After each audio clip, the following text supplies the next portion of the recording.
ደግሞ ከክርስቶስ ውጪ አንደኛ ግንድ አለ ብያለሁ ከክርስቶስ ውጪ የመዳኛ መንገድ አለ ብያለሁ ስግደት የሚገባው ለማን ነው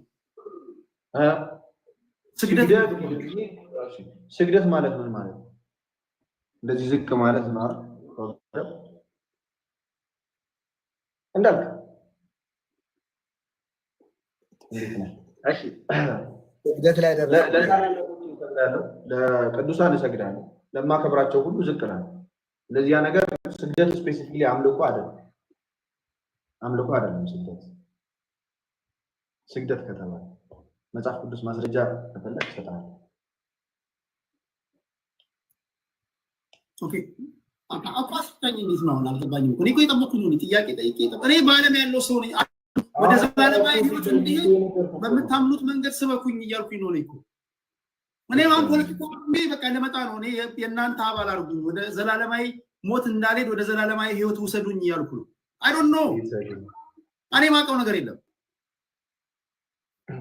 እንትን ይዘግናል ወይ ስግደት አምልኮ አይደለም ስፔሲፊካሊ ስግደት በራሱ አምልኮ አይደለም ስግደት አባቶቻችን ያደርጉት የነበረው ነገር ኢብን ሐዋርያት ጨምሮ ሲያደርጉት የነበረ ነገር ማስረጃ ስትለኝ አሳየኛለሁ እስከምትለኝ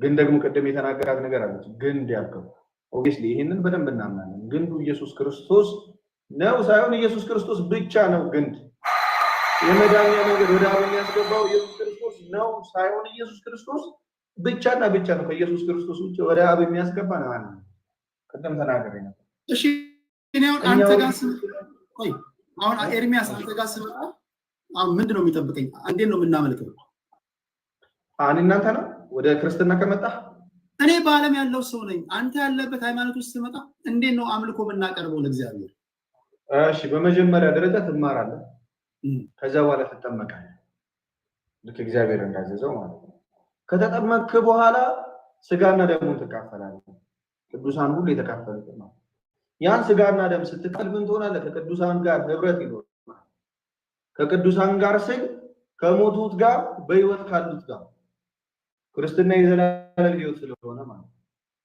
ከዚህ ሁሉ ጋር ህብረት ሲኖርህ ትጸላለህ ወይ ደግሞ እርስ በርስ ምስጋናን ታቀርባለህ ምልጃን ታቀርባለህ ጸሎትን ታቀርባለህ በክርስትና ተጠነክራለህ እግዚአብሔር ያዘዘን ነገር ይፈጽማለህ የዘላለም ህይወትን ትወርሳለህ አለ አሁን እኔ ወደ አንዱ ሃይማኖት ልመጣ ነው እኔ እየሰበኩኝ ልቤ ወደ ተቀበለው ሃይማኖት ገባለሁ ፖለቲካ አቁሜ ማለት ነው እዚህ ሐዋርያቶች ካላችሁ ፌዛርሚ ምንድነው ካቶሊኮች ካላችሁ ማህበረሰብ ውስጥ አገመሰመሳን ትንሽ ቴዲ እኔ ወደ ሃይማኖት አልጋ ወደ ኢየሱስ ነው መጣብስ ወደ ፈለጋችሁ ውሰዱኝ ብቻ ነው ከዘላለም ሞት ወደ ዘላለም ህይወት ውሰዱኝ ከዘላለም ሞት ወደ ዘላለም ህይወት ወደ በኢየሱስ ነው እንዴ ሃይማኖት ኢየሱስ ነው የሚያደኝ እሺ እንዳልካውን አንተ ነኝ መንገድ ላይ ያገኘኝ እኔ አሁን ፖለቲከኛ ነኝ ፖለቲከኞችን ነው ሳዋይ ሙለው የጠፋው በግልኝ በመንፈስ ላይ ቋንቋ አሁን ስሞት ወደ ዘላለማዊ ሞት መሄድ አልፈልግም ወደ ዘላለማዊ ህይወት እንድገባ እንዴት ነው እግዚአብሔር ቃል መስከረም እሺ ደስ ብሎኛል በመጀመሪያ ደረጃ በጣም ይሄንን ጥያቄ ስለጠየቅ ደስ ብሎኛል እኔ ከራሴ አንስቼ ወይም ደግሞ የሃይማኖት ተቋም ካለውበት ቤተ እምነት ድርጅት ምናምን ተነስቶ ምነግር ነገር የለም ከዚህ መጽሐፍ ተነስቼ ግን ነገር የመጽሐፍ ሰዎች እንዲድኑ የተዘጋጀላቸው አንድ እውነተኛ ነገር እንዳለ ይናገራል በመጀመሪያ ደረጃ ዮሐንስ ወንጌል ምዕራፍ መጽሐፍ ቅዱስ አይደለ መጽሐፍ ቅዱስ ጌም ኦኬ ጌም እሺ ሶል እሺ ዮሐንስ ወንጌል ምዕራፍ 3 እሺ ይቅርታ በጣም ዲማች አደረከው ማን ነው አይ እኔ ጌም እሺ ጌሙ በኋላ ቢሆን የተሻለ ነው ከትርጓሜ ይታይ ኦኬ አዎ እንዴ ነው የምትከለክለው ጌም ባይኖር ራሱ ባይኖርም ችግር የለም እንዴት ነው የላካችሁት እንዴት ነው ሌላ ሰው ላስገባ ቴዲ አይደብራችሁ ኧረ አይደብረኝም ጨዋ ይሁን ጨዋ ወልዶ ጨዋ ያሳደገው ከሆነ ምንም ኢየሱስ የሚወድ ማንንም አስገባ የለም። ምንም ቢሆን እኔ ችግር የለብኝም።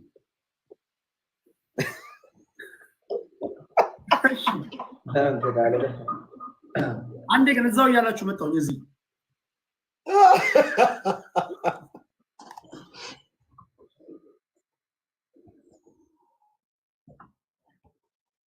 እሺ ቤት ቲንክ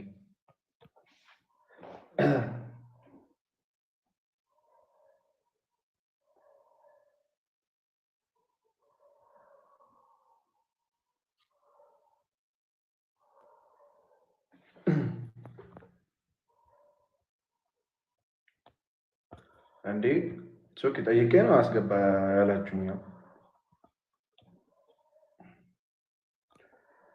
እሺ ሁላችንም በየተራ እንግዲህ ቴዲ ያነግረናል ማለት ነው። ስለዚህ እንዳልክ ሶሪ የሆነ ድምፅ አለ ፈለገ ሰላም ደህና ነህ? እግዚአብሔር ይመስገን። እንዴት አለ? ከረጅም ጊዜ በኋላ እንደዚህ በቪዲዮ ስንቃይ ምናልባት ብሎክ ስላደረከኝ ይሆናል። አላረኩም፣ ጌታን አላረኩም። ኧረ አዎ የሆነ ሰዓት ያፍን እንትን አለ አይደል? የሆነ ቃልፏል። ኢየሱስ ጌታ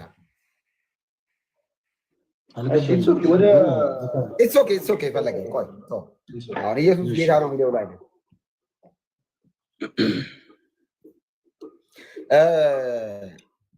ቴዲ በሚመራው መሰረት ስለ ኢየሱስ ልናወራ ነው እና እኔ ደስ ነው የሚለኝ። አሁንም የተገናኘሁት ከኤርሚ ጋርም ከረዥም ጊዜ በኋላ በፈለገም ጋር እንደዛ የተገናኘሁት ኢየሱስ ርዕስ ስለሆነ ነው እንጂ ኢየሱስ ርዕስ አልገናኝ ደስ አይለኝም። እኔ እውነቴን ነው የምለው። የምር ኢየሱስ ካልሆነ ምንም ነገር ላይ መቆየት አልፈልግም። ኢየሱስ ባለበት በዛ ደስ ነው እና ይህ መጽሐፍ ስለ ኢየሱስ የሚያወራውን ምንም ነገር ለመቀበል ዝግጁ እና ቴዲ ጥያቄ አንስቷል። እስቲ ንገሩኝ እና ወደ እናንተ ወሰዱኝ ስላለ እኔ ወደ ማንም ልወስደው አይደለም፣ እኔ ወደ ኢየሱስ ልወስደው ነው የመጣሁት። የእናንተን አላውቅም እና ደስ ብሎኛል በድጋሚ ስለተገናኘ። ከታላላቆቼ ስለሆኑ ኤርሚን በእድሜ በልጠዋል። ፈለገ ትበልጠኛለህ በእድሜ አትዋሽ። አዎ እኔም እንደሚበልጥ ሰው እኮ ነው አክት የማደርገው። ችግር የለም እበልጣለሁ። በእድሜ ስለሚበልጠኝ ፈለገ ከፈለገ ይጀመርና ስለ ኢየሱስ ፈለገ ይጀምር። ከዛ ሌሎች ስለ ኢየሱስ ብቻ ሌላ ወሬ አልፈልግም። ኢየሱስ ላይ ሴንተር ያደረገ ወሬ ደስ ነው የሚያድን ኢየሱስ ስለሆነ። ለማንኛውም ተባረኩ። የኔ ጥያቄ ምንድነው ለሌሎቻችሁ ያላችሁ፣ እኔ አሁን በዚህ ምድር ታከተኝ ከሰለቸኝ፣ ፖለቲከኞች አስጠሉኝ፣ ወደ መንፈሳዊ ህይወት ልመጣ ፈልጌያለሁ፣ ወደ ዘላለማዊ ህይወት ልመጣ ፈልጌያለሁ። ወደ ዘላለማዊ ህይወት እንዴት ነው የምመጣው? እናንተ የገባችሁ ነገር ሊገባኝ በሚችል ቃላት ተጠቀሙና ንገሩኝ ነው እያልኩ ያለሁት። በጣም ነው ለማለት ያለው። ፈለገ አንተ ትጀምራለህ? እሺ ምናልባት ጥሩ ነው። እንደዚህ አይነት ወንድሞችን ማግኘት በራሱ እጅግ በጣም መታደል ነው። ስላገኘን እጅግ በጣም ደስ ሆነ። ኤርሚ ሰላም ብያለሁ። ፈለገዬ ነበር እንትን በእርግጥ ኤርሚ ላይ ነበር ያየሁት ላይቡን እና መግባት አላሰብኩም ነበረ። ግን አንዳንድ ሀሳቦች ሲነሱ ትንሽ ሚስ አንደርስታንዲንግ ስላለ ያንን ስለተመለከትኩ ግረ መንገዴን ያንን እያጠራው ልግባ ብዬ ነው እና ይመስለኛል ቴዲ ወንድማችን ወደ እውነተኛው ሃይማኖት መምጣት እፈልጋለሁ እና ትክክለኛው ሃይማኖት የቱ እንደሆነ ንገሩኝ የሚል ሀሳብ ስተነሳ እንዳልኩ ወንድማችን ሃይማኖት ምንም አያደርግልህም፣ የሚያደርግልህ ኢየሱስ ነው የሚል ሀሳብን ሲያቀርብልህ ነበር እና ምንናገረው ንግግር ምን አለ መሰረት ቴዲ በአሁኑ ሰዓት መጽሐፍ ቅዱስን ያነበበም ሰው የሰማም ሰው በተመሳሳይ ደላላም የሆነ ሰው እኩል ማሳመን ይችላል። መሬት ተከራክሮ ሰው በቃ ተከራክሮ የሚሸጥ ሰው የቤት ሰራተኛ በቤት ውስጥ ተከራክሮ ቀጥሮ የሚያስገባ ሰውም እኩል በንግግር ደረጃ አዋቂ ሊመስል ይችላል። ነገርን እንዳወቀ ነገርን እንደተረዳ ልታቀም የምትችለው ግን ሰው ምክንያት የሆኑ ሲያወራ ነው። ስለዚህ ለመጀመሪያ ያክል እንዳልክ ሃይማኖት ምን ማለት እንደሆነ ቢነግረን። ምክንያቱም ገና ከጅምሩ ሐሳቡን ትንሽ አላለ በሌላ መልክ ሲረዳው ስለተመለከቱ ሃይማኖት ምን ማለት ነው? ስለ ኢየሱስ ክርስቶስ ማንም ሰው እዚህ ጋር አልተጋባም፣ ግን ሃይማኖት ምን ማለት ነው የሚለውን ነገር እስቲ እሱ ትንሽ የሚፈልገውን ያክል ደቂቃ ወስዶ ያብራራል። ከዛ በኋላ ስለ ሃይማኖት እኛ እናወራለን። ሐሳቡን ያነሳው ቴዲ ነው። ቴዲ ደግሞ ያላችሁበትን ነገር አስረዱ ነው ያለው። እኔ ስለ ኢየሱስ ነው ማስረዳው። አሁንም ቆና ዲያቆን ፈለጋው ስለ የሃይማኖት ድርጅት ወክዬ አልመጣሁም።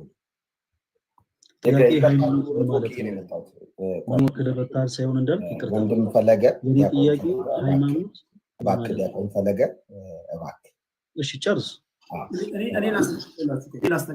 አይ ቴዲ አሁን ምንድነው ወደ ሃይማኖት ወደ ማብራራቱ ከመሄድ በፊት ስለ ኢየሱስ ብቻ ነው የማውቀው። በቃ ይሄው የኔ አቋም ነው። ስለ ኢየሱስ ብቻ የማውቀው ይሄ መጽሐፍ የነገረኝን እነግርሃለሁ። የኔን ጥያቄ ለምንድን ነው አትመልሱልኝ? ያንተ ፈለገ ይመልስልህ። እኔን ተውና የቴዲን መልስልህ። እኔን ተውኝ። ጌታ ይባርክ። እዛ እንዳልክ በተራ ትነግረኛለህ። እኔ ፈለገ ቴዲን አውራው። ፈለገ ቴዲ ወደ ዘላለም ህይወት መሄድ ፈልጋለሁ አይደል? አደኝ ደብዘ ደይ የመንፈሳዊ ነገር አላማው ምንድነው? ያለንበት ዓለም ጊዜያዊ ዓለም ነው። ስንሞት ወይ ገነት ይጠብቀናል ወይ ገሃነም ይጠብቀናል። እኔ ወደ ገሃነም መግባት አልፈልግም፣ ወደ ገነት ነው መግባት ፈልገው። እናንተ ወደምትሄዱበትና እንዴት ነው? አይ ፈለገዬ እኔን ተወኝ ለጊዜው ለትንሽ ደቂቃ። ቴዲዬ ነው እዛው ላይ ተባረክ። እሺ መልካም ሐሳቦችን ያነሳሁት በእግዚአብሔር በሚያውቀው እኔ እንዳልክን ለማፋጠጥ ወይ ትከሻ ለመለካካት ሳይሆን ነገር ግን ነገርን ከስሩ ሲወራ መልካም ነው እና ስለዚህ የቴዲን ጥያቄ አነሷለሁ። ግን ዞሮ ዞሮ ቴዲ ያንተ ጥያቄ መመለሱ እንዳለ ሆኖ በተመሳሳይ አንተም ጋር እኔም ጋር ኤልሚም ጋር ሁሉም ጋር ደግሞ ተቀምጠው ደግሞ የሚነሱትን ሐሳቦች የሚያዳምጡ ሰዎች አሉ። ስለዚህ ለነዛ ሰዎች በደንብ አድርገን ማስተላለፍ ያለብን መልእክት እናስተላልፋለን። በመጀመሪያ ሃይማኖት ማለት አስተምህሮ ማለት ነው። አንዳንድ ጊዜ በተለያየ ቦታ ላይ ሰዎች ካለመረዳት ይመስለኛል ሰዎች ሃይማኖተኛ ሲሆኑ ኢየሱስን ይርቁታል፣ ኢየሱስን አያውቁትም የሚሉ ሐሳቦችን ያነሳሉ እና ሃይማኖት መሰረታዊ ነገር ነው። ሃይማኖት ማለት አስተምህሮ ማለት ነው። ለምሳሌ አንተ የኢትዮጵያ ኦርቶዶክስ ቅድስት ቤተክርስቲያን አማኝ ስትሆን በአብ በወልድ በመንፈስ ቅዱስ አምነህ ነው ክርስቲያን ነው እና በአብ በወልድ በመንፈስ ቅዱስ ማመንህ እምነት ነው። ትሪኒቲ ነው ወይም ደግሞ ሶስትነትን ግን ለሌሎች የምታስረዳበት መንገድ አስተምህሮ ይባላል፣ ሃይማኖት ይባላል። ዝም ተብሎ ልክ እንደ ይሁኔ ባይ ወይ እንደ ሰማይ በለው ዘፈን የሆነ ያስከውን ብቻ ይዘ አይ በቃ ኢየሱስ ነው አይ ስላሴ ነው ስላልክ ክርስቲያን አትባልም ማለት ነው። ሰው እምነት ያለው ሰው ሁሉ አስተምህሯል። ያስተምህሮ ደግሞ ሃይማኖት ይባላል። አንዳንድ ጊዜ ግዕዝ አለማወቅ ነው። ይሄ ስደዝ ማተር ያን ያክል ጠልቅ ያለ እውቀት አይደለም። ወንድማችን ቴዲ እንግዲህ መዳን የምትፈልግ ከሆነ ለትድን የምትችለው በጌታችን በአምላካችን በመድኃኒታችን በኢየሱስ ክርስቶስ በማመን ነው። ኦኬ በእርሱ ማመን ያስፈልጋል። ሰዎች በዚህ ዘመን ለተለያዩ ነገሮች ራሳቸውን ያስገዛሉ። በነገራችን ላይ ፖለቲክስም በራሱ ጣዖት ነው፣ እንደ አንድ ክርስቲያን አረዳድ ማለት ነው። ሰዎች ከክርስቶስ ፈቃድ ርቀው ስጋዊ የሆነ ፍላጎታቸውን ስጋዊ የሆነ ጥማታቸውን የሚያረኩበት መንገድ እንጂ የዘላለም ሕይወትን የሚያገኙበት ነገር አይደለም። በክርስቶስ ኢየሱስ ያመነ ሰው በአጠቃላይ ደግሞ በበጎ ስራ መጽናት አለበት። ይሄ የቅዱስ ቤተክርስቲያናችን አስተምሮ ነው። ቴዲሻም አንድ ሰው በክርስቶስ ኢየሱስ ሲያምን ቅርንጫፍ ይሆናል። በዮሐንስ ወንጌል ምዕራፍ 15 ቁጥር 1 ላይ ጌታችን አምላካችን መድኃኒታችን ኢየሱስ ክርስቶስ እውነተኛ የወይን ግንድ እኔ ነኝ ይላል። እውነተኛ የወይን ግንድ እኔ ነኝ፣ ከዛ ገበሬውም ደግሞ አባቴ ነው። ፍሬ የማያፈራው በእኔ ያለውን ቅርንጫፍ ሁሉ ምን ይለዋል ይላል? ያስወግደዋል። በምክንያት ነው ይህን ሐሳብ ያነሳሁት። ፍሬ የማያፈራውን ቅርንጫፍ ሁሉ ምን ይለዋል? ያስወግደዋል ይላል። ከዛ በኋላ እዛው ቁጥር 2 ላይ ፍሬ የሚያፈራው ኦኬ በእርሱ ላይ ያለውን ቅርንጫፍ ማለት ነው። ፍሬ የሚያፈራውን በእርሱ ላይ ያለውን ቅርንጫፍ ሁሉ ደግሞ አብዝቶ እንዲያፈራ ያጠራዋል። በጣም በሚደንቅ ቃል ቴዲሻ ቁጥር 6 እንደምወረድ ብለህ ስትመለከት ጌታችን ኢየሱስ እዛው ክፍል ላይ በእኔ የማይኖር ቢሆን ይላል። በእኔ ምንም አይል ቢሆን የማይኖር ቢሆን እንደ ቅርንጫፍ ይሲ የሆነ ምሳሌ ሰጥቶ ማለት ነው። እንደ ቅርንጫፍ ቁጥር 2 ላይ የተጠቀሰው ልክ እንደዛ ቅርንጫፍ ወደ ውጭ ይጣላል፣ ይደርቅማል፣ እነርሱንም ሰብስበው ወደ እሳት ይጥሏቸዋል፣ ያቃጥሉማቸዋል። ስለዚህ አንድ ሰው በክርስቶስ ኢየሱስ በማመን እውነተኛ ከሆነው ከወይን ግንድ ጋር ይጣበቃል፣ which means ቅርንጫፍ ይሆናል። ስለዚህ ቴዲሻ በመጀመሪያ መዳን የሚፈልግ ከሆነ በመጀመሪያ በክርስቶስ ኢየሱስ ማመን አለበት። በነገራችን ላይ ቴዲ በጣም የሚገርም ነገር የክርስትና ህይወት እንዲሁ ሲጀምረው ራሱ በመዳን ነው የሚጀምረው። ምንም አይነት ስራ መስራት አይጠበቅብህም። ለዛ ነው ቅዱስ ዮሐንስ እግዚአብሔር አንድያ ልጁን እስኪሰጥ ድረስ ዓለምን እንዲወዷል የሚያደርግ የዳነው በጸጋው ነው። ጌታችን ኢየሱስ ወደዚህ ምድር የመጣው እኛ ምንም አይነት በጎ ምግባር ኖሮ የሆነ በጎ ስራ ሰርተን ሳይሆን እንዲሁ ስለወደደን የመጣው። ታዲያ እንዲሁ ስለወደደን የመጣውን ጌታ በማመን ቅርንጫፍ ሆኗል። ቅርንጫፍ ከሆንክ በኋላ ግን መልካም ፍሬ ማፍራት አለበት። አሁን ለምሳሌ ዛሬ በሆይ ሁኔታ ቴዲሻ መጥቶ ምናምን በሉ ኤርሚ ምናምን ቶሎ በሉ ምናምን ብለን ኦኬ በክርስቶስ ኢየሱስ አምኗል ብለን ብቻ መሄድ አይደለም። በክርስቶስ በጎ ስራ መጽናት አለበት። ኦኬ በበጎ ስራ መጽናት አለበት። ይሄ ስለዚህ ቴዲሻ መዳን ከፈለገ በመጀመሪያ በክርስቶስ ያመጣው ጀስቸሮች ኢንተራክት ሊያደርገው ስለሚችል ተወሱ። እሺ ተንቀሳቀሰ ነበር እንዴ? ስለውት ጌታን አላየሁትም ነበር። ይቅርታ። ኦኬ ስለዚህ በመጀመሪያ ሰዎች እውነተኛ ከሆነው ከወይን ግንድ ጋር ናቸው። ቅርንጫፍ ከሆኑ በኋላ ደግሞ መልካም ፍሬን ማፍራት አለ። ከሆነ ግን እንደው ቅዱስ ይዞ የሚያነብሰው ቢኖር ደስ ይለኝ ነበረ። ቁጥር 2 ላይ ምን ይላል መሰለ? ይወገዳል። ስለምፈትል ችግር የለውም። እኔ ቀስ እያልኩ ልንገርህ የሆነ ንባቧን ቶሎ ተረረረ ከሚያረጋት ቀስ እያልኩ ልንገርህ ችግር የለውም። በኋላ ላይ ግን ሲያስፈልገን ታወጣለናል። እና ኢየሱስ እንዳለው አንድ ሰው በክርስቶስ ኢየሱስ አምኖ መልካም ፍሬን ማፍራት አለበት። መልካም ፍሬን የማያፈራ ከሆነ ይወገዳል። በክርስቶስ ያላመኑ ሰዎችስ? በክርስቶስ ያላመኑ ሰዎች ልክ በእኔ የማይኖር ብሏቸዋል። ስለዚህ በጌታ ኢየሱስ ክርስቶስ የማይኖር ቢሆን እንደ ቅርንጫፍ እንደየትኛው ቅርንጫፍ ቁጥር 2 ነው የተጠቀሰው። እንደዛ ቅርንጫፍ ምን ይሆናል? ይወገዳል። ከዛ ይጣላል፣ ይደርቃል፣ እነርሱን ሰብስበው ወደ እሳት ይጥሏቸዋል። ስለዚህ የትኛውም ሰው የዘላለም ህይወትን ማግኘት ከፈለገ በጌታችን በኢየሱስ ክርስቶስ ማመን አለበት። እናም ደግሞ በበጎ ስራ መጽናት አለበት። በበጎ ስራ የማይጸና ከሆነ ግን አይ እኔ አምኛለሁ። አሁን ለምሳሌ በፕሮቴስታንቱ ቤት ያለ ትምህርት ብዙ ጊዜ እንደዛ ነው። ይሄ ማመን ብቻ ከአምስቱ ሶሎች ውስጥ አንዱ ያ ነው። አይ እኔ አምኛለሁ፣ ከዛ በኋላ ምንም አይነት በጎ ስራ መስራት አይጠበቅብኝም። አንዴ ጸድቄያለሁ። ይሄ ዋን ሴቭድ ኦልዌይስ ሴቭድ የሚባል አይነት ትምህርት ማለት ነው።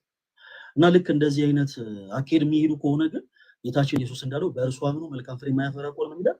ይወገዳል። ስለዚህ ቴዲሻ ዛሬ መጥቶ በክርስቶስ ኢየሱስ ካመነ በኋላ ኦኬ በንስሐ ሕይወት ተመላልሶ ከቀድሞ ኃጢአቱ ርቆ እንደ ማርያም ዘኔን ማለት ነው እንደ ባለሽቷ ማርያም ወይም ደግሞ እንደ መቅደላዊት ማርያም ልክ ከጌታችን ከኢየሱስ ክርስቶስ እግር ስር ወድቃ በክርስቶስ ኢየሱስ አምና ኃጢአቷ ሁሉ ተሰይሮላት በክርስቶስ ያመነች ቅድስት ሴት እንደሆነች ሁሉ ቴዲሻም ተመልሶ እንደ ሎጥ ሚስት ወደ ኋላ መሄድ የለበትም ማለት ነው። በክርስቶስ ኢየሱስ ያምናል፣ ከዛ በበጎ ስራ ይጸናል።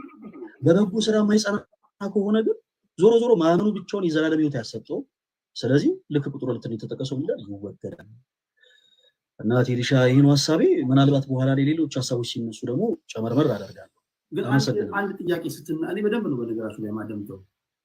እሺ እየቀለዳችሁ እንዳልሆነ ተስፋ ማድረግ የቁም ነገር ነው። ማለት ብዙ ነገር ነው ይቀለዳል። ግን የእግዚአብሔር ቃል የሃይማኖት ጉዳይ ስለሆነ ብዙ ሰዎች እዚህ ጋር 2400 ሰዎች እያደመጧችሁ ነው። እናንተ ጋር ምን ያህል ሰዎች አሉ? ስደማምሩት በጣም ብዙ ሰዎች ነው።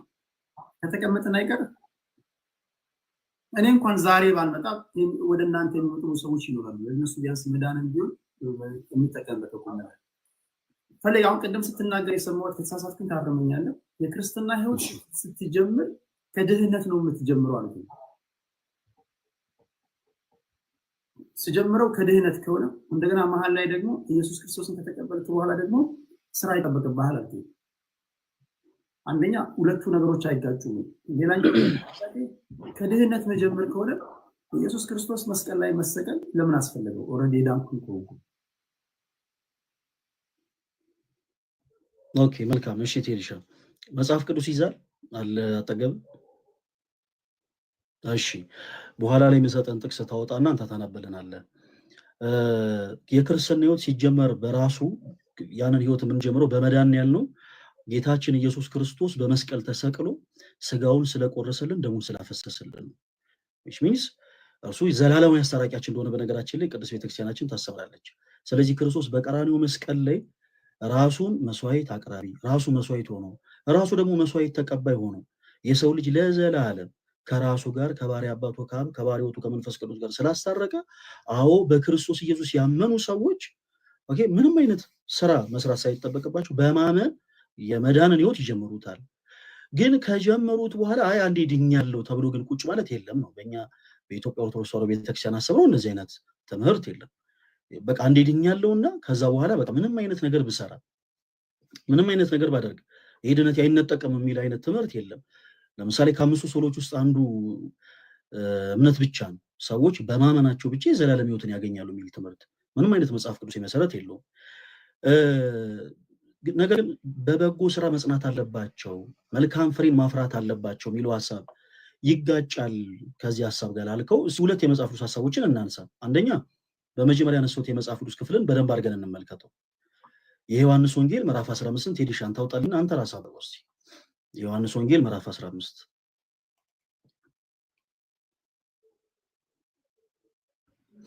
ቁጥር ስንት? ከቁጥር 2 ቁጥር 2 ላይ ያለው አንብበልኝ። ቁጥር 2 ፍሬ የማያፈራውን በእኔ ያለውን ቅርንጫፍ ሁሉ ያስወግደዋል፣ ፍሬ የሚያፈራውንም ሁሉ አብዝቶ እንዲያፈራ ያጠራዋል። በቃ ይበቃል። አይ በቃ ቁጥር 1ን ከተመለከትከው እጅ ላይ ያለው መጽሐፍ ቅዱስ ጌታችን ኢየሱስ ክርስቶስ እውነተኛ የወይን ግንድ እኔ ነኝ ይልና ይጀምራል። ቅድም እንዳልኩ ሰዎች በማመን እውነተኛ ከሆነው ከወይን ግንድ ጋር ቅርንጫፍ ሆኖ ይጣበቃል። እናም ጌታችን ኢየሱስ ከዛ በኋላ ምን አለ? ስለ ቅርንጫፎቹ ሲናገር በእኔ ያለውን which means በእርሱ ያመነ ማለት ነው። በክርስቶስ ኢየሱስ አምኖ መልካም ፍሬ የማያፈራ ካለ ምን ይላል? ቴዲሻ ሲያምበው በእኔ ያለው መልካም ፍሬ የማያፈራው ምን ይላል? የማያፈራውን ሁሉ አብዝቶ እንዲያፈራ ያጠራዋል። ነው ከዛ ከፍ ብሎ በእኔ ያለው መልካም ፍሬ የማያፈራው በእኔ ላይ ያለውን ቅርንጫፍ ሁሉ ምን ይለዋል? የማያፈራውን በእኔ ያለውን ቅርንጫፍ ሁሉ ያስወግደዋል። ይሲ ስለዚህ አንድ ሰው በክርስቶስ ኢየሱስ ካመነ በኋላ መልካም ፍሬን የማያፈራ ከሆነ ይወገዳል። ላለመወገድ በክርስቶስ ኢየሱስ አምኗል። ከዛስ መልካም ፍሬን ደግሞ ማፍራት አለበት። መልካም ፍሬን ሲያፈራ ጌታችን ኢየሱስ እንዳለው አባት አብዝቶ እንዲያፈራ ያጠራዋል። ቁጥር 2 ላይ አሁን ያነበብከው ክፍል ላይ ይወገዳል የተባለው መልካም ፍሬ ባለማፍራቱ ነው። ማመኑ ብቻውን ከመወገድ አዳነው ያላዳነው? ይሲ በክርስቶስ ኢየሱስ አምኖ አንድ ሰው ፈራ ከሆነ ግን ምን ይላል? ይወገዳል። ማመኑ ብቻውን ከመወገድ ምን አይለው? አያድነው። ሌላ አንድ ጥቅስ እንጀምር እስቲ።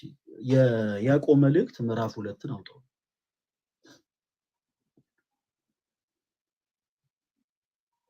ምዕራፍ 2 ቁጥር 14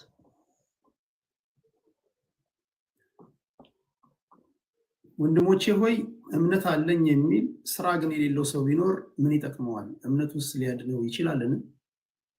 በቃ አሁን ቅዱስ ያዕቆብ እንግዲህ በግልጽ አማርኛ የተናገረ ነው። መነሻችን የሆነው ዮሐንስ ወንጌል ምዕራፍ 15 ላይ ነው። ጌታችን ኢየሱስ እንዳለው በእርሱ አምኖ መልካም ፍሬ የማያፈራው ይወገዳል። እናም ቅዱስ ያዕቆብ ከዚህ ላይ ተነስቶ ምን ይለናል? ወንድሞች ሆይ እምነት አለኝ የሚል እምነት አለኝ የሚል ሰው ቢኖር እና ነገር መልካም ስራን የማይሰራ ከሆነ ስራ ግን ከሌለው እምነቱስ ሊያድነው ይችላልን ይላል። እምነቱ ሊያድነው ስለማይችል ማለት ነው። እስኪ እንደውም እንዲያጠነክር ሊያድነው ይችላልን ይላል። የያዕቆብ መልእክት ምዕራፍ 2 ከቁጥር 20 ላይ ምን ይላል ቴዲሻ? አንተ ከንቱ ሰው እምነት ከስራ ተለይቶ የሞተ መሆኑን ልታውቅ ትወዳለህን? ያ እምነት ከስራ ተለይቶ ምን ያለ ነው? የሞተ ነው። ይሄ የቅዱስ ቤተክርስቲያናችን ትምህርት ነው። ቴልሻና ካነሳን የመጽሐፍ ቅዱስ ሐሳብ ጋር ፈጽሞ የሚጣረስ አይደለም። ስለዚህ አንድ ሰው በክርስቶስ ኢየሱስ አምኖ መልካም ስራን የማይሰራ ከሆነ የዘላለም ሕይወትን አያገኝም፣ ፈጽሞ አያገኝም። ስለዚህ ቴልሻ የዘላለም ሕይወትን ለማግኘት ቅድም እንዳለው በመጀመሪያ ቅዱስ ቤተክርስቲያናችን የምታስተምረው በክርስቶስ ኢየሱስ እንዲያምን ነው። ካመነ በኋላ ግን በተለያዩ ሱት የሆኑ ትምህርቶች እንዲታለልብን አንፈልግም። ለምሳሌ ቀደም እንዳልኩ ሰዎች በማመናቸው ብቻ የዘላለም ሕይወትን ያገኛሉ ምናምን የሚባል ነገር አለ። ስሜታዊነት ለክርስትና ጸር ነው እና አንዳንድ ስሜት የሆኑ ሰዎች እንደዛ ይላሉ። ነገር ግን የቅዱስ ቤተክርስቲያናችን ትምህርት በሊናል እምነት ከስራ ተለይቶ የሞተ ነው። እምነት ከስራ ተለይቶ ምን ያለ ነው? የሞተ ነው። አንድ የመጨረሻ ጥቅስ ልድገምልህ ይልሻ። ይቅርታ ነገር አበዛው። ከዛ ለወንድሞች እድል እሰጣለሁ። ቅዱስ ጳውሎስ በሮሜ መልእክቱ ምዕራፍ 2 ከቁጥር 7 ላይ ያለውን ሐሳብ ምን እንደሚለን እስኪ እንመልከተው። ሰዎች በበጎ ስራ በመጽናት የዘላለም ሕይወትን እንደሚያገኙ ይናገራል። በጣም የተወደደ ቃል ነው። ሮሜ ምዕራፍ 2 ቁጥር 7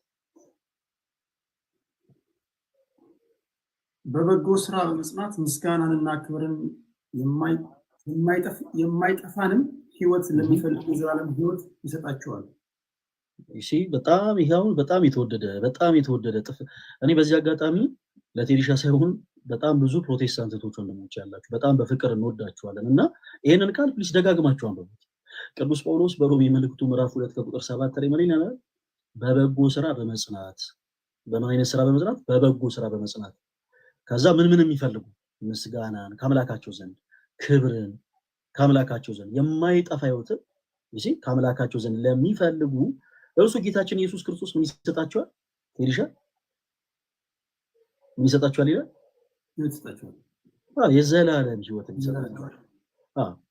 የዘላለም ሕይወትን ይሰጣቸዋል ይላልና ይሄ የቅዱስ ቤተክርስቲያናችን ትምህርት ነው። ስለዚህ አንድ ሰው ወደ ክርስቶስ ኢየሱስ ሲመጣ ማለት በክርስቶስ ኢየሱስ ወደ ማመን ሲመጣ በክርስቶስ ኢየሱስ ካመነም በኋላ መልካም ስራን እንዲሰራ ቅዱስ ቤተክርስቲያናችን ታስተምራለች። ያ ብቻ አይደለም። በነገራችን ሌላ አንድ የመጨረሻ ነገር ደግሞ ልንገርህ። አንዳንድ ጊዜ ሰዎች በፍቅር ሰው ጠልቶ አይደለም። ለምሳሌ ፕሮቴስታንት ወንድምቶቻችን እኛን ይጠሉናል የሚል እምነት የለኝም። የሚጠላል ፕሮቴስታንት ካለ ሂዝ ናት ፕሮቴስታንት ባጭሩ ኢየሱስንም አያውቀውም ማለት ነው። የሚጠራውን ባንደበቱ እና እኛን ኦርቶዶክሳውያንን በጣም በፍቅር የሚወዱን አንዳንድ ፕሮቴስታንት ወንድሞቻችን ኢየሱስን ተቀበሉት፣ ኢየሱስን ተቀብለዋል ይላል እና ቅዱስ ቤተክርስቲያናችን በክርስቶስ ኢየሱስ የሚያምን ሰው በክርስቶስ ኢየሱስ አምኖ ክርስቶስን እንደተቀበለ ሁሉ ቅዱሳንንም ጭምር እንዲቀበል ያስተምራል መጽሐፍ ቅዱሳችን። ይሄን ታውቃለህ ቴልሻ? ቅዱሳንን ጭምር እንድትቀበል ያደርጋል እናንተ ቤተክርስቲያን? አረ መጽሐፍ ቅዱስ ቅዱሳንን ጭምር እንድትቀበል ያስተምራል። መቀበል ማለት በምን እንትን ነው? እስኪ አንድ ጥቅስ ብቻ ላንሳ። አሁን አንዳንድ እያልኩኝ ጊዜ ከምፈጅ ለኔርሚ ምድል እንድሰጥ ይሄን ብቻ ላንሳው። በምክንያት ነው ያነሳሁት። አንዳንድ ጊዜ ትንሽ ከዛ ቤት ጋር ተያይዞ ያው የኛ የምንለይበትን ሐሳቦች ለማንሳት ብዬ ነው። የማቴዎስ ወንጌል ምዕራፍ 10 ቁጥር 40 ምን ይላል? ምዕራፍ 10 40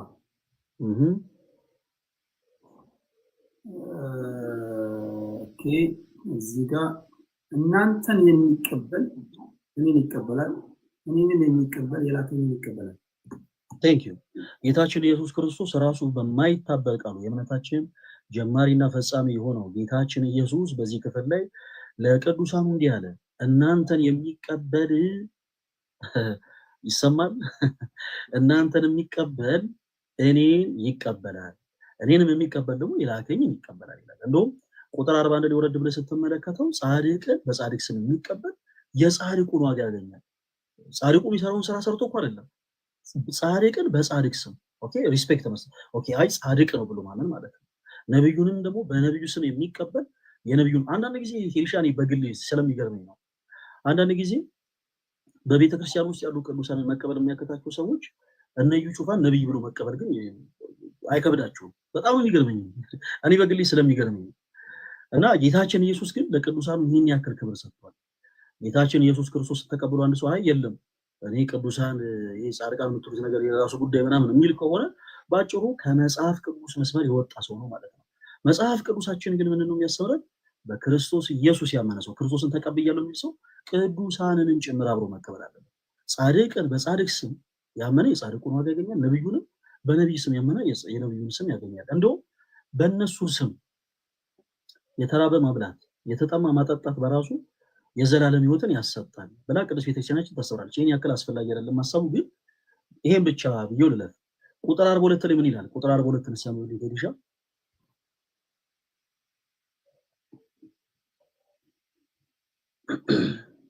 42 ማንም ከነዚህ ከታናናሾቹ ለአንዱ ቀዝቃዛ ጽዋ ውሃ ብቻ በደቀ መዝሙር ስም የሚያጠጣ እውነት እላችኋለሁ ዋጋው አይጠፋበትም። ኦኬ፣ በማን ስም የሚያጠጣ ነው የሚለው እዚህ ላይ? በማን ስም? በደቀ መዝሙር ስም። ቴንክ ዩ። በእነዚህ አይነት በጎ ስራ የሚጸኑ ሰዎች ምን አይነት የማይጠፋ ዋጋ ነው ጌታችን ኢየሱስ የሚሰጣቸው? ቅድም አንብበነዋል። በጣም በሚደንቅ ቃል ቁጥር 42 ላይ ጌታችን ኢየሱስ ስለ ቅዱሳኑ ቅዱሳን ይሄን ያክል ክብር አላቸው በክርስቶስ አንደበት ተነግሮላቸዋልና ምን ይለናል እዚህ ክፍል ላይ? ጌታችን ኢየሱስ ማንም ከነዚህ ከታናናሾቹ ለአንዱ እንኳን በደቀ መዛሙርቴ ስም ቀዝቃዛ ውሃን የሚያጠጣ በእነሱ ስም ማለት ነው ቀዝቃዛ ውሃን እንኳን የሚያጠጣ እውነት እላችኋለሁ ዋጋው ምን አይልበትም አይጠፋበትም ይላል። እና በእንዲህ ያለ በጎ ስራ ደግሞ የሚጸኑ ሰዎች ዋጋቸው ምንድነው ስንል ቅድም አንብበነዋል። ይልሻል አለማልፋት ያክል በበጎ ስራ በመጽናት ቅዱስ ጳውሎስ በሮሜ መልእክቱ ምዕራፍ 2 ቁጥር 7 ላይ በበጎ ስራ በመጽናት ምስጋናን ክብርን የማይጠፋ ሕይወትን ለሚፈልጉ እርሱ ጌታችን ኢየሱስ ክርስቶስ የዘላለም ሕይወትን ይሰጣቸዋል ይላል። ስለዚህ ሰዎች በክርስቶስ ኢየሱስ ካመኑ በኋላ በበጎ ስራ መጽናት አለባቸው። የማይጸኑ ከሆነ ግን ይሄ ፍጹም አጋንንት የሆነ ትምህርት ነው። ከክርስቶስ የሆነ ትምህርት አይደለም። በክርስቶስ ኢየሱስ አምኛለሁ፣ አንዴ ጸድቄያለሁ፣ ከዚህ በኋላ እኔ ኃጢአት የለም ምንም ነገር ሆን ችግር የለውም የሚሉ ሰዎች ስውት ነው። የተለያዩ ማስረጃዎችን ማውጣት እንችላለን። በዚህ ዙሪያ የሚያምኑ ሰዎች አሉ። ለምሳሌ ኃጢአት ብትሰሩ እንኳን እግዚአብሔር አይቆጣችሁም የሚሉ ምሁር የሚባሉ መምህራን የሚባሉ ሰዎች አሉ። እና እንዲህ አይነቱ ትምህርት ፍጹም ከመጽሐፍ ቅዱስ እውነት የራቀ ነው። ስለዚህ ቴዲሻ መዳን የሚፈልግ ከሆነ በመጀመሪያ በክርስቶስ ኢየሱስ ማመን አለበት። በክርስቶስ ኢየሱስ ካመነ በኋላ ደግሞ በበጎ ስራ መጽናት አለበት። አመሰግናለሁ። እግዚአብሔር ያክብርልኝ። እግዚአብሔር ያክብርልኝ። ትንሽ በአንድ ደቂቃ ሰመራይዝ ለማድረግ ያህል የሰማሁት አንተ የተናገርከው ትክክል አለመሆኑን በአንድ ደቂቃ ሰመራይዝ ላድርገውና ትነግረኛለህ ማስተካከል ያለብኝ።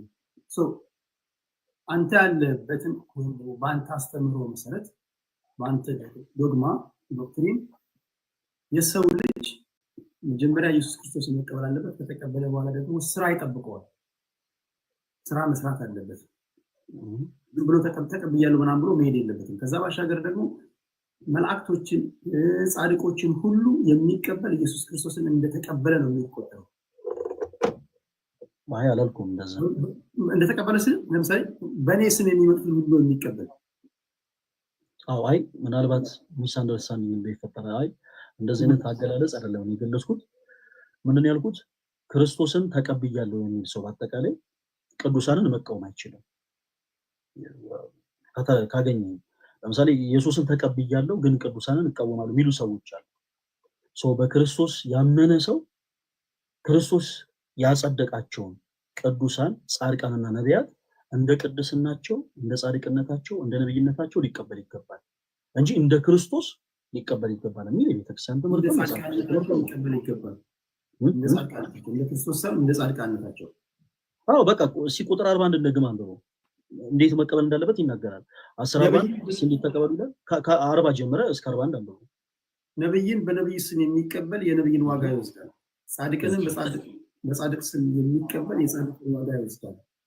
ማንም ከነዚህ ከታናናሾቹ ለአንዱ ቀዝቃዛ ጽዋ ብቻ በደቀ መዝሙር ስም የሚያጠጣ እውነት እላችኋለሁ ዋጋው አይጠፋበትም።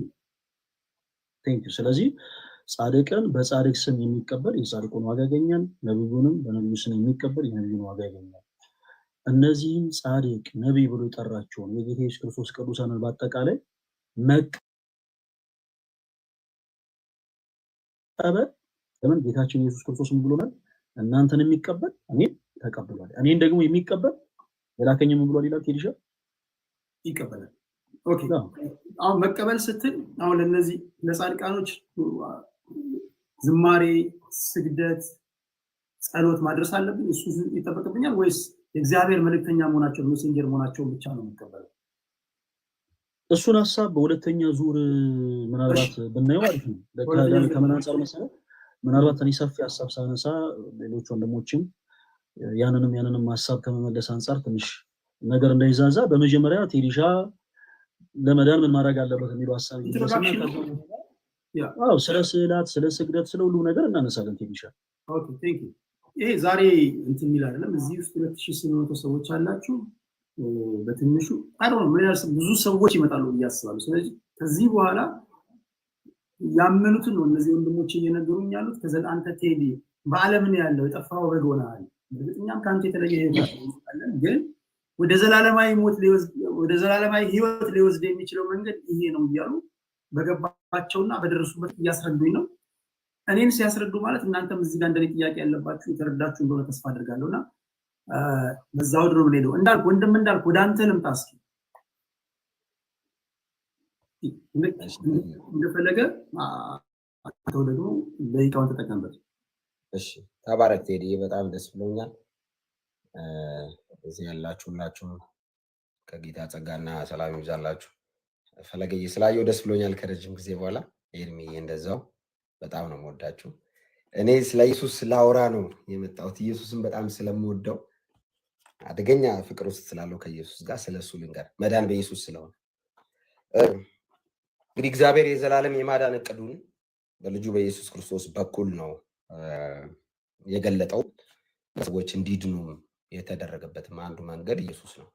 ከዚህ በኋላ እግዚአብሔር ለማዳን የሚልከው ምንም አይነት መልአክ፣ ምንም አይነት መልእክት የለውም። ኦልሬዲ ኢየሱስ መጥቷል። ሰዎች በክርስቶስ ኢየሱስ በመስቀል ስራ በማመን ብቻ የዘላለም ድነት ያገኛሉ። ኢየሱስ እንግዲህ ወልደ እግዚአብሔር ነው። ከአባቱ ጋር ለዘላለም ማንም በማይቀር ብርሃን ውስጥ አብሮ የሚኖር ነው እና መለኮትነቱ ላይ ስጋን ጨምሮ ነው ኤግዚስት ያደረገው። ይሄንን ክርስትና ቤዝድ ያደረገው ኢየሱስ ላይ ነው። ኢየሱስ ከሌለ ክርስትና የለም። ባይዘው ክርስትና የሚለው አስተምሮም እምነትም የመጣው ኢየሱስ ስላለ ነው። ከኢየሱስ ውጪ ምንም አይነት ክርስትና የለም። በመጀመሪያ እንዲታሰብ ፈልጋለሁ እና ኢየሱስን ስለምወደው ስለ ኢየሱስ ላውራ። መዳን በኢየሱስ ስለሆነ መጽሐፍ ሲናገር ዮሐንስ ወንጌል ምዕራፍ 3 ከቁጥር 16 ላይ እንደዚህ ይላል፣ በእርሱ የሚያምን ሁሉ ይላል መጽሐፍ። በእርሱ የሚያምን ሁሉ በማን? በኢየሱስ። በኢየሱስ ምን የሚል? በኢየሱስ የሚሰራ፣ ለኢየሱስ የሚሰግድ፣ ለኢየሱስ ነው። በእርሱ የሚያምን ሁሉ የዘላለም ሕይወት እንዲኖር እንጂ እንዳይጠፋ እግዚአብሔር አንድያ ልጁን እስኪሰጥ ድረስ ዓለሙን እንዲሁ ወዷልና። ዓለሙን እግዚአብሔር እንዴት ወደደው? ለምን ወደደው? ለማዳን ወደደው። ለማዳን የወደደው በማን ነው? በልጁ በኢየሱስ ክርስቶስ የሚያምን ሁሉ የዘላለም ሕይወት አለው። መጽሐፍ ከዚህ ነው የሚነሳው። ስለዚህ እግዚአብሔር የማዳን እቅዱን የገለጠው በልጁ በኢየሱስ ክርስቶስ የመስቀል ስራ በኩል በኢየሱስ የሚያምን የዘላለም ሕይወት አለው ማለት ነው። እኔ አይደለሁም፣ መጽሐፍ ነው ያለው። እና በልጁ በኢየሱስ ክርስቶስ የሚያምን የዘላለም ሕይወት እንዲኖረው እግዚአብሔር ጌታችን ኢየሱስ ክርስቶስን ለመዳን መንገድ አድርጎ ምክንያት አድርጎ ሲልክልን ምንድን ነው ካስተን ወይ ነገር የምታወራው እንዳልክ ነው የምታወራው? አይ ማየውን ነገር ነው የምታወራው ካልከኝ መጽሐፍ ቅዱስ እንግዲህ ጌታችን ኢየሱስ ክርስቶስ ዮሐንስ ወንጌል ምዕራፍ 1 ላይ ቃል አስቀድሞ ቃል የነበረው እሱ ስጋን ለብሶ 14 ላይ ወረድ ስንል ስጋን ለብሶ በመካከላችን ተገኝቷል። ይህ ስጋ የለበሰው ለእግዚአብሔር ቃል ወይንም ኢየሱስ የመጣበት አንድና አንድ ዓላማ እኛን ለማዳን ነው። ስለዚህ እኛን ለማዳን የመጣው ኢየሱስ እንግዲህ ለማዳን ዝም ብሎ ወዳችኋል ብሎ አይደለም ያዳነን። ሁላችንም እንደምናውቀው እና መሰረት የምንለው ትምህርት ላይ ሁላችንም እንደምናውቀው ኢየሱስ ክርስቶስ እንዲሁ ወዳችኋለሁ ብሎ አላዳነንም። እንዲሁ ከቤተልሔም ቅፍርናሆም፣ ከቅፍርናሆም ቤተሳይዳ፣ ከቤተሳይዳ ገሊላ፣ ከገሊላ የሆነ አውራጃ በእግሩ ሄዶ እንዲሁ አይደለም ያዳነን፣ ሞቶ ነው ያዳነን። የክርስቶስ ኢየሱስ የመስቀል ስራ ለምን ተፈለገ? አስቀድሞ እግዚአብሔር ሰውን ለማዳን ምድር ላይ በብዙ ነገር ተሞክሯል። የነቢያት ተሞክሯል፣ የቀደሙ አባቶች ተሞክሯል፣ ክህነታቸው ተሞክሯል። እግዚአብሔር መጽሐፍ ቅዱስ ሲናገር ጽድቃቸው የመርገም ጨርቅ። ኢየሱስ የመጣበት ብቸኛ ምክንያት ፐርፌክት መስዋዕት ስላልተገኘ ነው። ሰውን ለማዳን ብቁ የሆነ አልተገኘም። የነቢያት ጽድቃቸው የመርገም ጨርቅ ነው።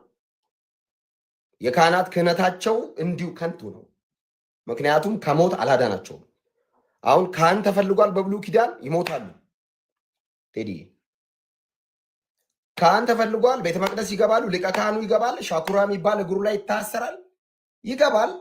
ኃጢአት ካለበት ይሞታል። እዛው ቅድስተ ቅዱሳን ውስጥ አይቆይም። ሻኩራ እግሩ ላይ የሚታሰረው ሻኩራ ማለት የህይወት ድምፅ ማለት ነው እና እግሩ ላይ ያለው ሻኩራ ይጎተታል። ህይወት ካለው እዛ ይቆያል፣ ከሌለው ይሞታል። ስለዚህ ይሄ ሁሉ ፕሮሰስ አለቀና እግዚአብሔር የገዛ ክንዱ መዳን አደረገች። ከየት አምጥተህ ነው ይሄን የምታወራው? ምን ሆነ ነው እንዳልክ በጣም ትቀባጥራለህ። እንደው መጽሐፍ ቅዱስ አታውቅ ዝም ብለህ ኢየሱስ ኢየሱስ ትላለህ። እንደው መቀባጠር ልምድ ነው።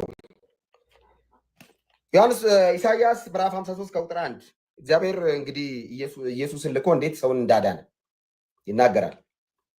የሰማነው ነገር ማን አምኗል? የእግዚአብሔር ክንድ ለማን ተገልጧል? በፊቱ እንደ ቡቃያ ከደረቅ መሬት እንደ ሳር አድጓል። መልክና ውበት የለውም፣ ባየነውም ጊዜ እንድንወደው ዘንድ ደምግባት የለውም። የተናቀ ከሰውም የተጠላ የሕማም ሰው ደዌን የሚያውቅ ሰው ፊቱን እንደሚሰውርበት የተናቀ እኛም አላከበርነውም። ኢሳይያስ ከ700 ዓመት በፊት ጌታ ኢየሱስ ክርስቶስ ከመምጣቱ ከ700 ዓመት በፊት ነው ይህን ትንቢት የተናገረው እና የሚያወራው ስለ ኢየሱስ ነው። እና ኢየሱስን ሚስ ያደርጉታል ብሎ ነው ትንቢት የሚናገረው። ማን ነው ሚስ የሚያደርገው ኢየሱስን? ወይም ኢየሱስን ማያውቀው የቤተ መቅደሱ ጠበቆች ሚስ ያደርጉታል። ለዛ ነው ኢየሱስ ቤተ መቅደስ ካሉ ካህናት ይልቅ ለአሳ አስጋሪ የተገለጠው።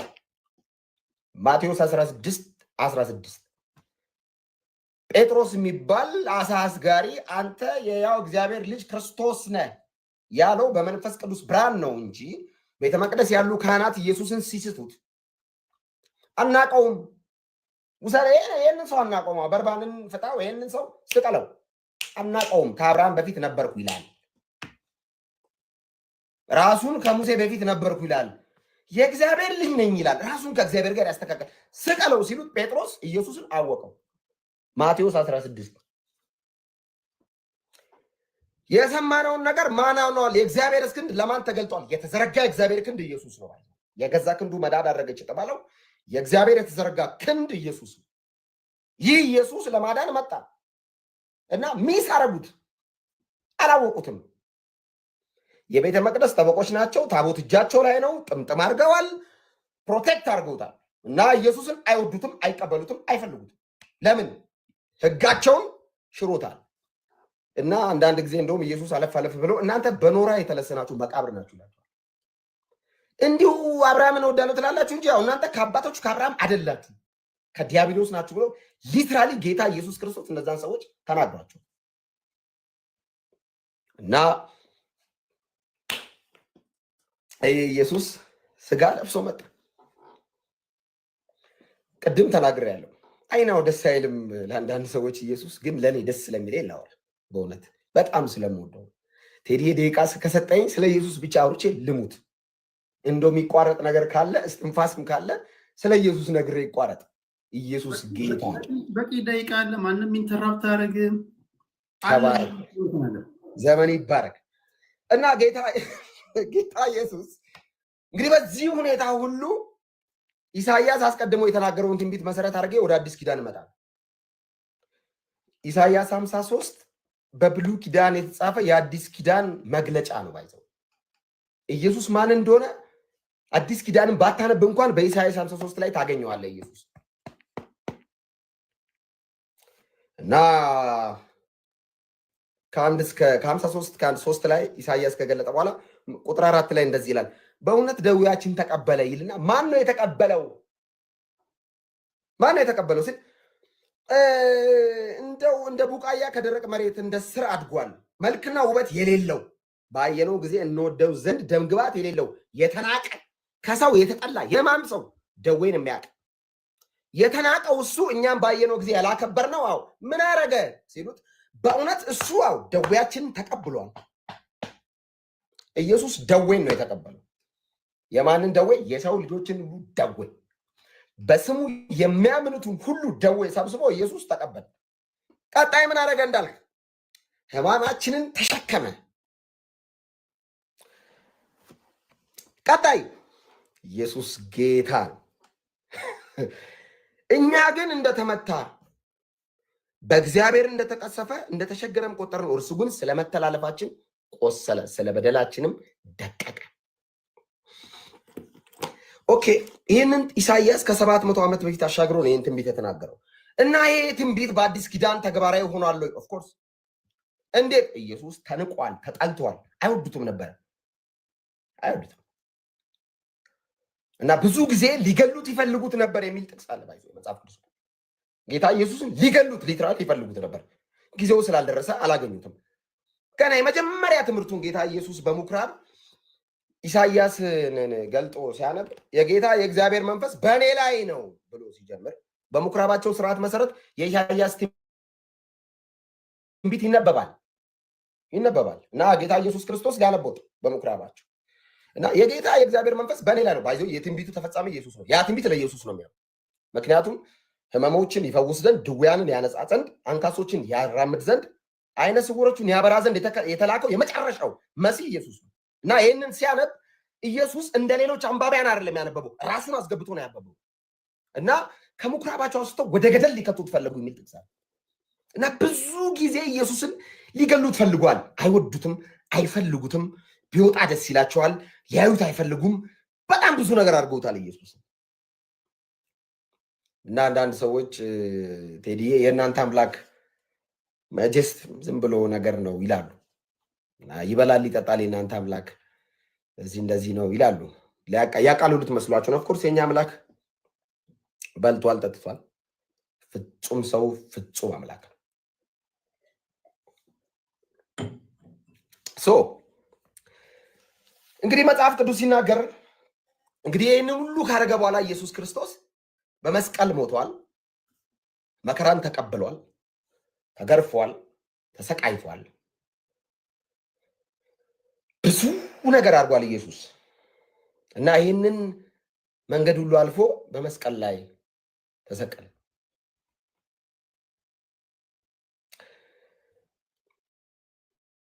እግዚአብሔር ሰዎችን ማዳን ፈለገ ልጁን ላከ እግዚአብሔር ከሳት ለማውጣት ቴዲ በብሉ ኪዳን ከአንበሳ ጉድጓድ ለማውጣት መልአክ ልኳል ባህር ለመክፈል ሙሴ በትር ይዟል ብዙ ነገር ለማድረግ እግዚአብሔር ብዙ ሰዎችን ልኳል ለማዳን ግን ራሱ ነው የመጣው በደንብ ትኩረት አድርጉ ጋይስ በጣም ቢ ኬርፉል ክርስትና ላይ በጣም ተጠንቀቁ እግዚአብሔር ሰውን ለማዳን መልአክ አላከም ሰውን ከኃጢአት ለመታደግ ነብይ አላከም ልጁን ነው የላከው ክርስቲያኖች ቢ ኬርፉል ሪል ክርስቲያን የምትሉ ቢ ኬርፉል እግዚአብሔር ሰዎችን ከኃጢአት ለማዳን የላከው መልአክ የለም ራሱ ነው የመጣው ወልደ እግዚአብሔር ተጠንቀቁ ክርስትና ላይ ይህ በመጀመሪያ ቃል የነበረው ዮሐንስ 1 ላይ የተገለጠው ኢየሱስ ስጋ ለብሶ በመካከላችን ላይ የተገለጠው የማይዳሰተው የተዳሰሰው በጠባብ ደረት በአጭር ቁመት የተወሰነው እዚህ ነው ተብሎ የማይሰበሰብ እሱ የተሰበሰበው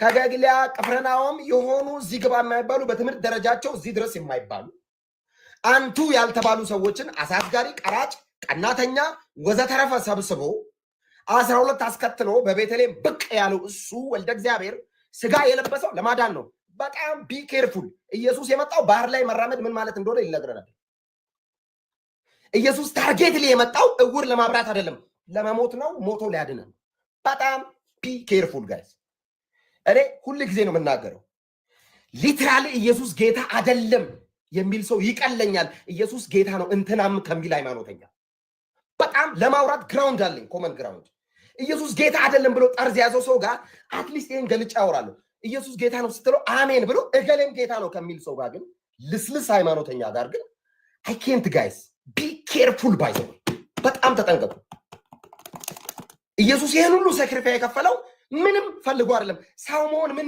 እንደሆነ ለማየት አይደለም የመጣው መለኮትነቱ ላይ ነው ሰውነት የጨመረው ሰው መሆን ምን ይመስላል ለማለት አይደለም ኢየሱስ የመጣው ሊያድነን ነው የመጣው የሚያድነን እንዲሁ አይደለም ሞቶ ነው መጽሐፍ ነው የሚናገረው ከራሴ የጨመርኩት ነገር ካለ ጴንጤዎች አስቆሙኝ እንዳልክ እየቀባጠረ ነው ብሎ የሚያስብ ሰው ካለ ያስቆሙኝ ኢየሱስ የመጣው ሞቶ ሊያድነን ነው እንዴት ነው ምድኑት በዚህ ኢየሱስ እንዴት ነው ምድነው መጽሐፍ ቅዱስ ኤፌሶን ምዕራፍ 2 ከቁጥር 10 አሁን የዘረዘርከው ኢየሱስ ይሄ በጣም ብዙ ደቂቃ ያወራለት ኢየሱስ አሁን እንዴት ነው የሚያድነው? ኦፍኮርስ እንዴት ነው የሚያድነው? ኦኬ እሱ ሞቷል። እኛ ምን እናድርግ? እሱ ተገርፏል። እሱ ተሰቃይቷል። እሱ ደሙን አፍስሷል። እሱ ጀርባው ተጠልጥሏል። አጥንቱ ተቆጥሯል። ከወንበዴ ጋር ተሰቅሏል።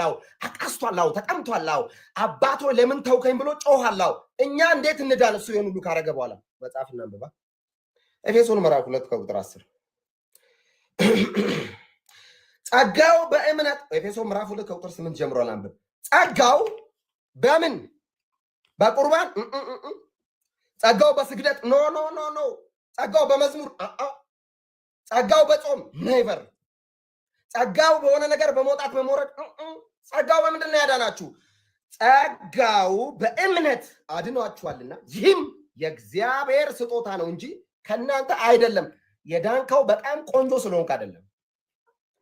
የእግዚአብሔር ጸጋ ሰውን የሚያድን ነው። ቲቶ ምዕራፍ 1 እንሂዳ። ይህ ጸጋ ምንድን ነው ስራው? መጽሐፍ ቅዱስ ቲቶ ላይ ሐዋርያ ቅዱስ ጳውሎስ ለቲቶ ደብዳቤ በጻፈበት ቲቶ በጌታ የተወደደ ወንድማችን ነው። ግሪካዊ ነው። አልተገረዘም። በቲቶ ጉዳይ ብዙ ክርክር ተነስቷል። በቤተክርስቲያን ብቻ መጽሐፍ እናንተ ወደ በኋላ እናወራለን። እኔው ቲቶ ይህ ጸጋ ያዳነው ጸጋ በእምነት ያዳነው ጸጋ ምንድን ነው ስራው? ቲቶ ምዕራፍ 2 ቁጥር 11 ኢየሱስ ጌታ ነው።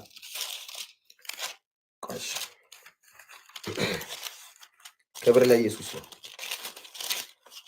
ቲቶ ምዕራፍ 2 ቁጥር 11 ሰዎችን ሁሉ የእግዚአብሔር የሰዎችን ሁሉ የሚያድን ቅድም ያነበብኩልህ ኤፌሶን ላይ ቴዲ ቅድም ጸጋው በእምነት አድኗቸዋል የተባለው ያ ጸጋ ምንድን ነው ስራው ካልከኝ ጳውሎስ ለቲቶ እንደዚህ ይላል። ሰዎችን ሁሉ የሚያድን ምን የሚያደርግ የሚያድን ምን ጸጋ ምን ሆኗል? ተገልጧል።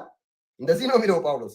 ሰዎችን ሁሉ የሚያድን የእግዚአብሔር ጸጋ ተገልጧልና ይህም ጸጋ ኃጢአተኝነትንና ዓለማዊ ምኞትን ክደን የተባረከውን ተስፋችንን እርሱንም የታላቁን የአምላካችን የመድኃኒታችን የኢየሱስ ክርስቶስን ክብር መገለጥ እየጠበቅን አንዳንድ ሰዎች ጴንጤ ድኛለሁ ብሎ እንደፈለገ ይሆናል የሚባል ጴንጤነት የለም።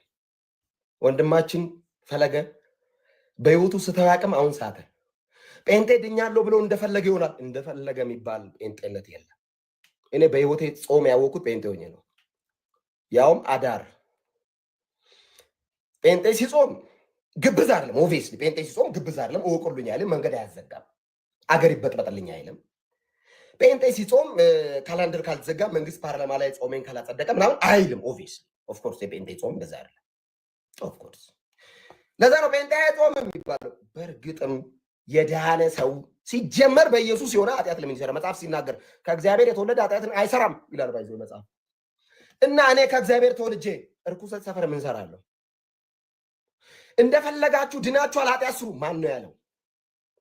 እኚህ ጴንጤዎች ድኛለሁ ብለው እንደፈለጉ ይሆናሉ። ማን ነው ያለው? ስራስ ቢባል ማን ነው የሚሰራው እዚህ ሀገር? ማን ነው የጽድቅና የቅድስናን ህይወት የሚኖረው? ቢ ኬርፉል ጋይዝ። ክርስትና ማለት ድሃ ማብላት አይደለም፣ መኖር ነው። ኢየሱስን መስሎ መኖር። ምን ኃጢአትና ርኩሰትን እምቢ ማለት እንዴት ነው የሚቻለው? ጳውሎስ ለቲቶ ነገረዋ። ይህ ጸጋ ኃጢአተኝነትና ዓለማዊ ምኞትን ክደን የተባረከውን ተስፋችን እርሱም የታላቁን የአምላካችንና የመድኃኒታችን የኢየሱስ ክርስቶስን ክብር መገለጥ እየጠበቅን ራሳችንን በመግዛት አየ ቴዲዬ፣ ስራ ማለት ራስን መግዛት ከርኩሰት፣ ከስድብ፣ ከዝሙት፣ ከጣዖት፣ ከዘፈን፣ ከስካር ራስን መግዛት። ስራ ማለት ድሃ ማብላት አይደለም። እሱ አይደለም ስራ። መጀመሪያ ስራው ራስን መጠበቅ ከኃጢአት። የኢየሱስ ተከታይ መሆን ህይወትን ሊሰብክ ይገባል። አየ ኢየሱስን አውቀዋለሁ እንደፈለግ ከሆነ በአመት አንዴ ዳብልቼ አይሰራም። ኢየሱስን የምታውቅ ከሆነ በጽድቅ መመላለስ፣ መጨከን። ማን ነው የሚያስጨክን? የእግዚአብሔር ጸጋ። ከዛስ ቢላል መሰለ ጳውሎስ ራሳችንን በመግዛትና በጽድቅ እግዚአብሔርን በመምሰል በአሁኑ ዘመን እንድንኖር ያስተምረናል። መድኃኒታችንም ከአመፃ ሁሉ እንዲቤዠን መልካምን ሁሉ ለማድረግ የሚቀናውን ገንዘብን የሚሆነውን ህዝቡ ራሱን እንዲያንጽ ስለኛ ነፍሱን ሰጥቷል። ኢየሱስ ይህን ሁሉ ያደረገው በጸጋ እንድንድን ነው። መጽሐፍ ሲናገር የጸጋው ክብር ይመሰገን ዘንድ አዳነን። ኢየሱስ ለምንድን ነው ያዳነን? የጸጋው ክብር ይመሰገን ዘንድ። እኔ አይደለሁም መጽሐፍ ነው ያለው። ኤፌሶን ምዕራፍ 2 ቁጥር 8 ላይ ቅድም የጠቀስኩልህ በጣም ነው ወደ ጥቅስ ጸጋው በእምነት አድኗቸዋል። ይህም የእግዚአብሔር ስጦታ ነው እንጂ ከእናንተ አይደለም፣ ማንም እንዳይመካ ከስራ አይደለም። እኛ ፍጥረቱ ነንና እንመላለስበት ዘንድ እግዚአብሔር አስቀድሞ ያዘ። መልካም ስራ ጴንጤዎች ከየት ነው የምታደርጉት? በክርስቶስ ኢየሱስ ስለተፈጠረ ስራ ለምንድን ነው የማሰሩት? ስራ አረ ስራ ውድኛለሁ ብላችሁ አረ ስራ ሃይማኖቱ ዓለም ከሚሰነዝሩ ሀሳቦች መካከል አንዱ ስራ ሮሜ 4:13 እናንተ እስቲ ደስ ነው የሚለኝ ጥቅስ ሮሜ ምዕራፍ 4 ቁጥር 13 ስራ ምንድን ነው? ስራ